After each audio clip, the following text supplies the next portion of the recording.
Hey guys! So today you and I are going to talk about fixing a team. So let's get into it. So the question in question was, hi Frederick, what would you suggest to somebody who is taking over a tech team where a lot of things have been shipped fast in a way that may cause problems in the future? But I want to be able to continue adding value in a way that will have some longevity and be pain-free for new joiners to the team. Well, this basically comes down to your understanding of how to achieve those goals. This is, quite frankly, what practically every tech lead is there to do. It's really in its essence the same thing a principal engineer or someone like higher up and so forth is responsible for achieving on behalf of the company. It's just that they offer expert insight to a larger range of people. But for the tech lead, it is, well, depending on how we look at these things, at least per my definition, it is what your job is. And so if you know, as I like to say, what matters when it comes to achieving these goals, this is actually very straightforward. So in your situation, you're saying that you're dealing with an issue in software quality. Now, the fact that you are asking me how you should go about this indicates to me that you are a junior software developer or let's say mid-level inexperienced type of person, because if this is where it gets so difficult. Even seniors, quote unquote seniors, as I like to call them, if they, not all of them know how to do this.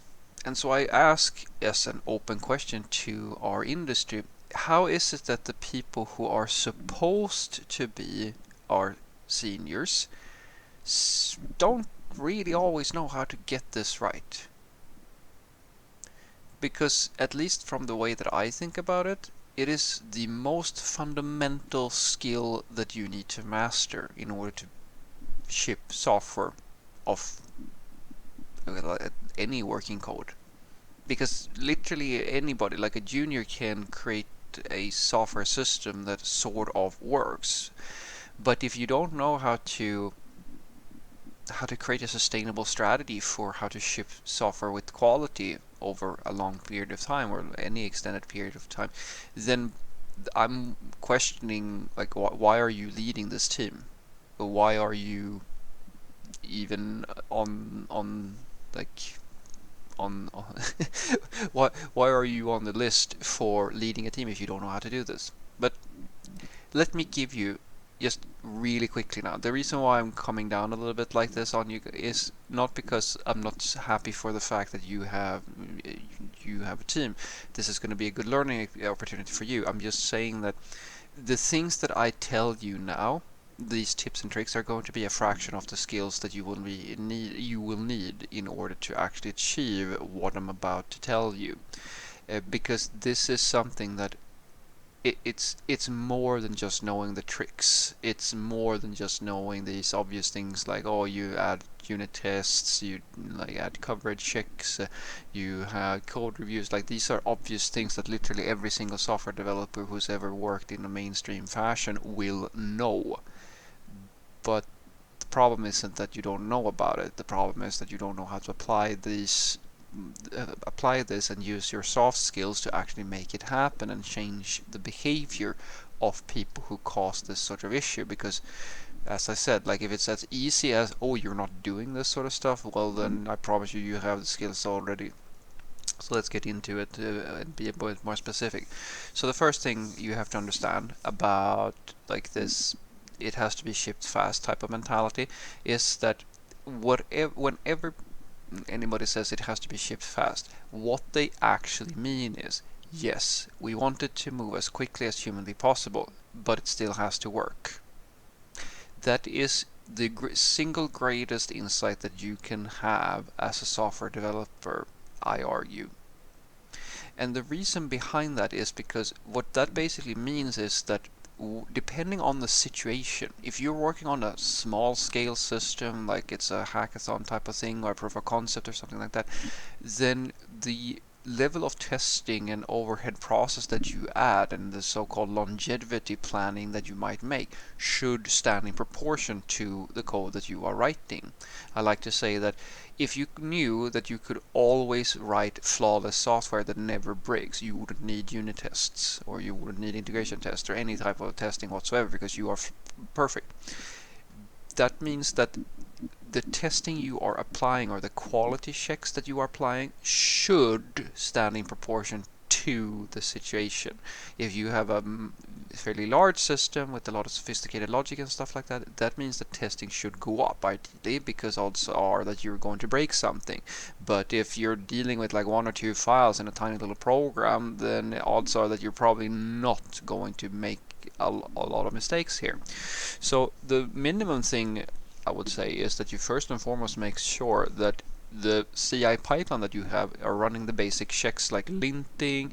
If you're compiling things, it's the code actually compiling these sorts of obvious things, and then of course adding some basic unit tests, and then realize that the the idea that you're going to ship fast, as I said, it's based on the idea that it's going to work.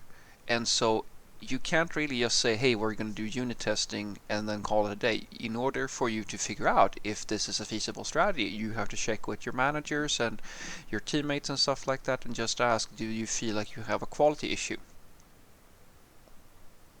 And if they don't, then okay, cool, your job is now done. Like basic lint checks and compilation errors are like the lowest hanging fruit that you can imagine. But and I tell people this all the time, when you're dealing with like testing and creating a testing strategy, as I said, you can put it at so many levels. And you really have to figure out which level is right for this company, because quite a lot of companies, some companies will be okay with the fact that they don't see an issue. And I've said this to many software developers that who want to do like really advanced stuff like canary releases, and they want to do iterative data migrations and things like that, or use gRPC and so forth, because reasons. And I always ask them the same thing. Okay, I think that you are correct in that these are really, really good practices and so forth and so forth, but do you have a problem? And most of them don't. Like they want to add all of this super advanced stuff for like behavioral driven development or so forth, or like full scale end-to-end testing, or transient production like environments and so forth, to do all their testing, quality checks and stuff like that. And they're working on a Hello World application. Okay, more investment, less output, it's not really worth it. The mindset that I try to breathe into people is that I call it, or rather this is in essence what I do. So I refer to the role that I have when I take over a team, or like when I start as a tech lead, and I'm basically supposed to fix these things as a factory builder. Now the basic idea is that a flawed process usually creates inconsistent results.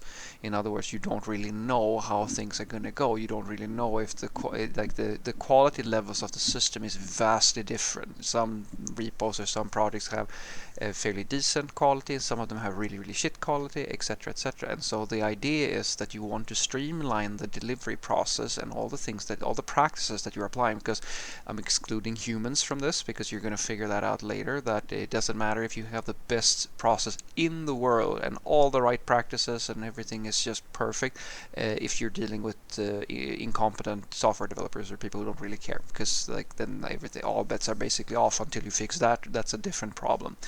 But you can put all the checks and balances in place, and what you're looking for is to create a delivery pipeline that goes through the checks that you need in order to deliver on those goals. So in your case, maybe linting and some compilation checks, or some basic unit tests when it's needed is just right. It's just enough. But in my scenario, where I work with a different team, where they have tons of regressions in production all the time and so forth, I might have to scale that up and add a few more things, quality checks like integration tests, or more like thorough testing strategies and sort of add coverage checks and things like that, because the team is not able to produce consistently what the business is looking for.